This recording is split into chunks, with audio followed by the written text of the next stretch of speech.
नमस्कार, मैं कोमल झा देश रोजाना के डिजिटल प्लेटफॉर्म पर स्वागत है आपका आज के बुलेटिन में। चलिए जानते हैं दिन भर की मुख्य खबरें और महत्वपूर्ण अपडेट। शुरू करते हैं राष्ट्रीय खबरों के साथ। दिल्ली एनसीआर में प्रदूषण के चलते एक बड़ा फैसला लिया गया। 50% वर्क फ्रॉम होम जरूरी कर दिया गया है। सरकारी और निजी संस्थानों दोनों पर ये नियम लागू होंगे। इसी के साथ नियमों पर उल्लंघन करने पर भारी जुर्माना चुकाना पड़ेगा। भारत इथियोपी क्षेत्रीय शांति, सुरक्षा, कनेक्टिविटी में प्रकृति साझेदारी। प्रधानमंत्री नरेंद्र मोदी ने अदीस अबाब में संसद को संबोधित करते हुए द्विपक्षीय सहयोग और आतंकवाद के खिलाफ अंतर्राष्ट्रीय साझेदारी पर जोर दिया। उत्तर भारत में घने कोहरे के कारण रेल यातायात पर भारी असर देखने को मिला। तेजस राजधानी, संपूर्ण क्रांति एक्सप्रेस समेत कई ट्रेनें देरी से पहुंची।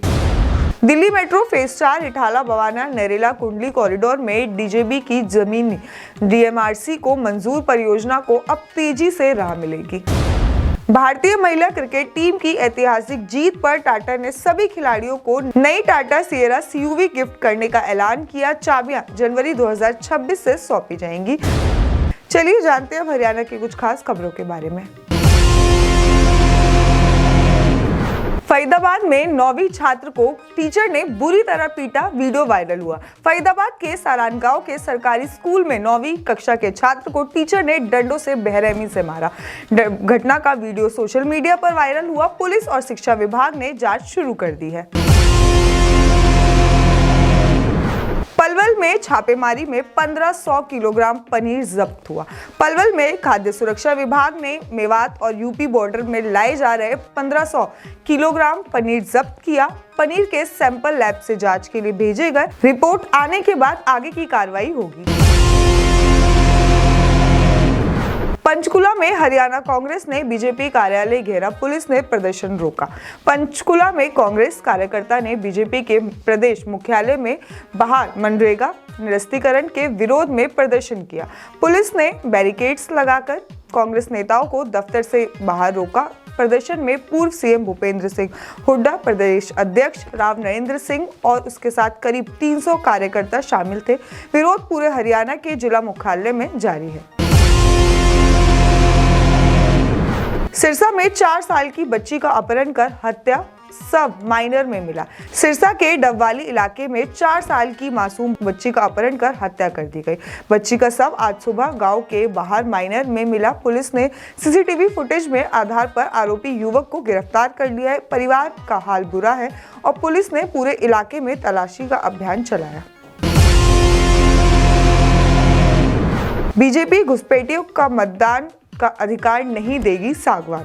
बीजेपी प्रवक्ता रविंद्र सागवान ने कहा कि विपक्ष सदन का बहिष्कार करे या ना, पार्टी किसी भी घुसपैठियों को वोट देने की अनुमति नहीं देगी। उन्होंने कांग्रेस और इंडी गठबंधन पर जनता को गुमराह करने का आरोप लगाया।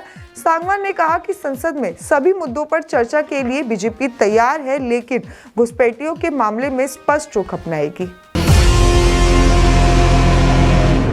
हरियाणा में ग्रुप सी चालकों के लिए समान सेवा नियम बनाने की प्रक्रिया शुरू की गई।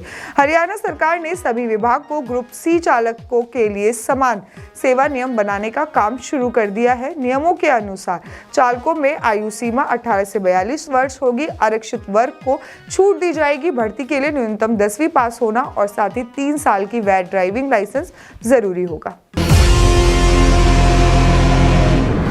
रेवाड़ी नगर परिषद ने शहर में आवारा कुत्तों की संख्या कम करने के लिए नसबंदी और टीकाकरण का काम शुरू कर दिया। इसके लिए 45 लाख रुपए टेंडर जारी किया गया है, जिसमें कि करीब 3000 कुत्तों का इलाज किया जाएगा। अभियान में कुत्तों को मानवीय तरीके से पकड़कर सुरक्षित स्थान पर छोड़ा जाएगा।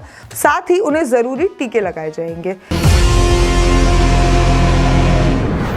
निजी सुरक्षाकर्मी मालिक के 50 लाख रुपए और गाड़ी लेके फरार होने के बाद गिरफ्तार हुआ।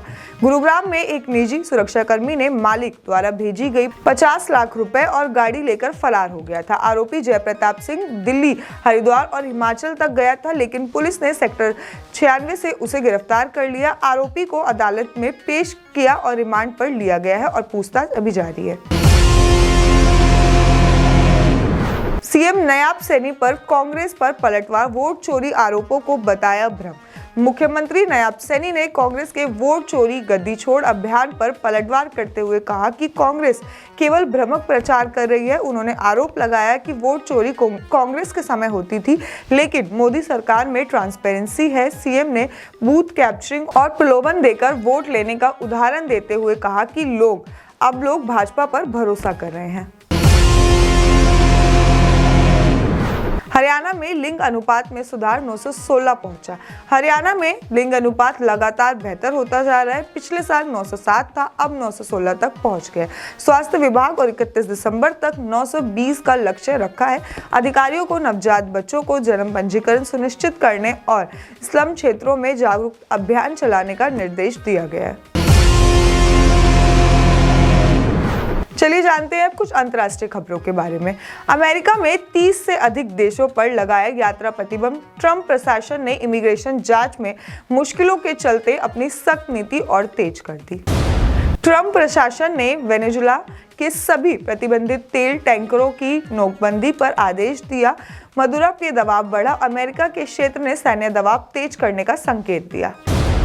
कनाडा ने नागरिकता नियमों में बड़ा बदलाव किया। अब विदेश में जन्मे या गोद लिए हुए बच्चों को कनाडियाई माता पिता की नागरिकता मिलने का मार्ग खुलेगा। बिल C3 15 दिसंबर से लागू होगा। आज के लिए इतना ही। बाकी के अपडेट्स के लिए देखते रहिए देश रोजाना। धन्यवाद। हमारे साथ जुड़े रहने के लिए सब्सक्राइब करें देश रोजाना के YouTube चैनल को और नई वीडियो की नोटिफिकेशन पाने के लिए बेल आइकन जरूर दबाएं। अगर आप ये वीडियो Facebook या Instagram पर देख रहे हैं तो पेज को लाइक और फॉलो जरूर करें और ज्यादा से ज्यादा शेयर करें।